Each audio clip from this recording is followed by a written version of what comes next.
কম নয়। ইউ এক্ষুনি my house থেকে গেট আউট, না হলে মি ইওর গলা টিপিং ধরিং ইউকে কিলিং কিলিং। তাড়াতাড়ি আউট মি। যখন ইউকে মারি ফেলি ইউ তখন মি বুঝিং। Get out my house from বাড়ি, ইউ গেট আউট। উফ, আই এম হার্টিং, ঘামিং। টুনির এসব কোনো কথাই কাকুলি আর বাকি পাখিরা বুঝতে পারে না। এভাবেই দিন কেটে যাচ্ছিল। একদিন টোনা আর টুনি অন্য বনে ঘুরতে যায়। তারপর তারা সারা বন ঘুরে বেড়ায়। ঘুরতে ঘুরতে এক স্কুলের সামনে গিয়ে পৌঁছায়। সেই সময় স্কুলে এক অনুষ্ঠান হচ্ছিল। তারা দাঁড়িয়ে দাঁড়িয়ে সেখানে অনুষ্ঠান দেখছিল। এমন সময় এক শিক্ষক সবাইকে বলে, দর্শক সারি থেকে কেউ যদি আপনারা সবাইকে কিছু বলতে চান তবে আমাদের সামনে আসুন। ঈগলের কথা শুনে টোনা টুনিকে বলে, টুনি, তুমি তো অনেক শিক্ষিত, তুমি গিয়ে মাইকে কথা বলো, সবাই তোমার নামে অনেক প্রশংসা করবে। টোনার এই কথা শুনে টুনি মাইকের সামনে গিয়ে দাঁড়ায় আর বক্তৃতা দেওয়া শুরু করে। Hello, hello illiterate guys. Me name Tuni. Me very good talk English.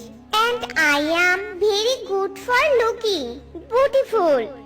And you know guys, a forest big bird. No talking English for me. I am very good for English. And I am talking English so sweet. টুনির এমন কথা শুনে সব পাখিরা হাসতে থাকে। আর টুনির সামনে এক শিক্ষক আসে আর টুনিকে বলে, আরে আরে, তুমি এসব কি বলছো? তুমি তো ভুল ইংরেজি বলছো। তুমি যদি ইংরেজিতে কথা না বলতে পারো তবে তুমি বাংলায় কথা বলো।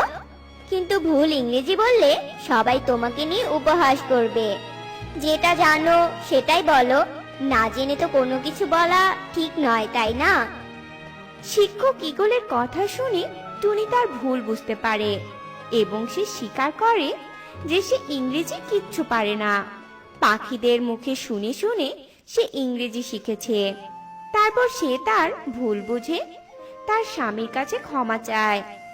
আর টোনা তার বউকে এতই ভালোবাসে যে সে ইংলিশ জানো আর নাইবা জানো, সে তাকে নিয়ে বাড়ি চলে যায় আর সুখে শান্তিতে বসবাস করতে থাকে।